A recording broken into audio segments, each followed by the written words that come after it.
Oi pessoal, eu sou o Alessandro e hoje eu vou comentar esse quadrinho aqui, Dylan Dog, Retorno ao Crepúsculo. E eu devo dizer, antes de comentar propriamente o conteúdo da história, que essa é uma edição que nós podemos chamar de histórica. Não tanto pelo conteúdo, que é bom, daqui a pouco eu vou falar sobre ele, mas pelo que essa edição significou. Com ela nós tivemos um retorno do Dylan Dog ao Brasil. O personagem voltou a ser publicado após 11 anos de ausência no nosso mercado editorial. Essa edição aqui ela foi lançada pela editora Lorentz em 2017 e foi uma espécie de esforço de fãs do personagem para trazê-lo de volta. A editora lançou 3 edições. Essa daqui, Retorno ao Crepúsculo, que foi a primeira, lançou também a história Mancha Solar, que foi a segunda edição, e a Mater Morbi, que é uma história premiada do Dylan Dog, inclusive já foi comentada aqui no canal. E essa daqui, que é a primeira, é a última que faltava para eu ler, a única que faltava para ser lida por mim. E eu aproveitei a compra de Alvar Maior, que é um quadrinho argentino que a Lorentz está lançando agora também, para pegar essa edição que me faltava. A história ela é escrita pelo Tiziano Sclavi, que é o criador do personagem, e desenhada pelo Montanari e pelo Grassani, pelo Giuseppe Montanari e pelo Ernesto Grassani. Esses dois costumam trabalhar juntos. A história ela foi originalmente publicada no número 57 da revista italiana do personagem, isso lá em junho de 1991. E ela é uma espécie de continuação de uma história contada em Dylan Dog número 7. Essa história, lá do Dylan Dog número 7, se chama A Zona do Crepúsculo, por isso que aqui é Retorno ao Crepúsculo. E esse termo, Zona do Crepúsculo, que aparece com frequência nessa história e é o título da história anterior, é uma referência direta e explícita à série Twilight Zone, que no Brasil ficou conhecida como Além da Imaginação, mas que numa tradução mais literal é Zona do Crepúsculo. Essa é uma série que eu julgo realmente incrível, uma série de TV, boa demais. Eu, infelizmente, ainda não vi todas, vi alguns episódios e eles são realmente muito criativos. Twilight Zone é uma série que já foi relançada algumas vezes, eu estou aqui falando mais da original, que foi lançada lá em 1959, e cada episódio funciona como um conto fechado, tem a duração de 20 minutos.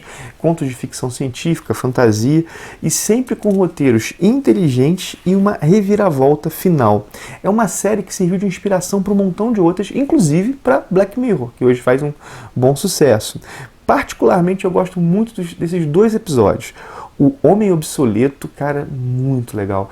É uma distopia na qual o homem é condenado por ser obsoleto, por ele exercer uma profissão que não é mais útil à sociedade.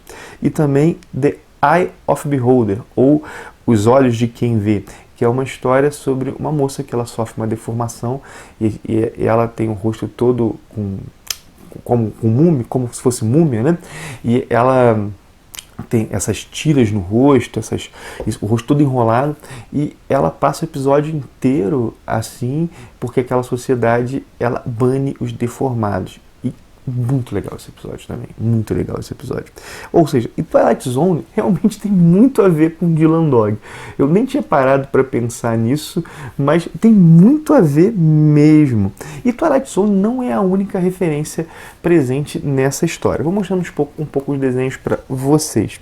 A outra que é o Edgar Allan Poe. Inclusive, a história fala de um conto jamais escrito por esse autor. Um conto dele que jamais foi escrito. Bom, vamos lá. O que nós temos na história? Na história, Dylan Dog é convocado por um inimigo para levar a filha dele, né, a filha desse inimigo, que sofre de uma terrível deformação, até a Zona do Crepúsculo para tentar para que ela possa ser curada. O Dylan Dog desconfia, não sei o que, mas acaba aceitando. E essa Zona do Crepúsculo é um lugar onde o tempo não passa e as pessoas não morrem. Essa zona, né, ela é explicada com uma recapitulação da história da edição 7.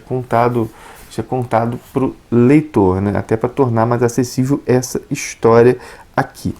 Resumindo, né, um homem descobriu que que com hipnotismo ou mesmerizando as pessoas, como é dito na história, ele podia fazer com que as pessoas ignorassem a morte, mas a carne continuava apodrecendo, embora ele tenha descoberto uma maneira de contornar isso. Essas pessoas vivem na zona do crepúsculo, que agora passa por uma crise, né, com decomposição mais acelerada. Bom, o que eu acho, assim, nessa história, vou colocar um ponto negativo, eu achei a explicação da situação um pouco confusa, até um pouco mais confusa do que a média do Sclave. Mas é aquele tipo de história que a gente gosta, mesmo não, sei lá, aprendendo a totalidade. Eu acho que, inclusive, talvez pudessem explicar menos, talvez a tentativa de explicar que tornou um pouco confuso. Só sinalizasse, porque é uma história que há drama, há senso de mistério, é isso que nos cativa.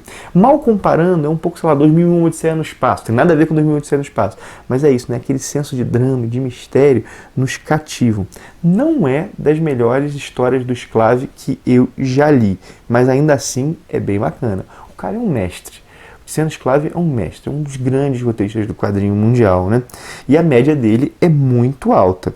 Talvez se eu tivesse lido a primeira edição, aquela que está lá em Dylan Dog 7, inclusive aqui no Brasil saiu pela, acho que, editora Record, e eu tivesse apreciado até um pouco mais.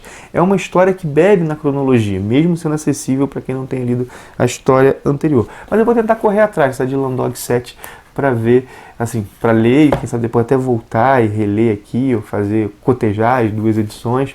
Bom, é isso. Agradeço demais por você ter visto o vídeo. Peço seu joinha se você gostou dele. Te convido a se inscrever no canal, caso você não seja inscrito. Paro por aqui. Um abração e até o próximo vídeo.